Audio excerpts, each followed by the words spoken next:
தமிழ் மாதத்தில் மிகவும் புண்ணிய பலன்களை தரக்கூடிய மாதங்களில் புரட்டாசிக்கு அப்படிங்கிறது முக்கிய பங்கு உண்டு. புரட்டாசி பெருமாளுக்கு உரிய மாதமாக சொல்லப்பட்டாலும் சிவபெருமானுக்கும் உரிய மாதமாகவே இந்த மாதம் பார்க்கப்படுது. அந்த வகையில் புரட்டாசி மாதத்தில் வரக்கூடிய 3வது சனிக்கிழமை பெருமாளுக்கு ரொம்பவே பிடித்தமான இந்த 2 பொருளை வைத்து வழிபாடு செய்வது அப்படிங்கிறது வருடம் முழுவதும் பண வரவுக்கு பஞ்சமே இருக்காத ஒரு சூழல் நிலவுவோம் அப்படிங்கிறத பற்றி இந்த பதிவில் நம்ம தெரிஞ்சுக்கலாம்.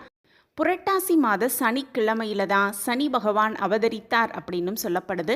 சனிக்கிழமையில விரதமிருந்து பெருமாளை வழிபாடு செய்தோனா வேண்டுதல்கள் உடனடியாக நிறைவேறும் அப்படின்னு முழுமையாக நம்பப்படுது.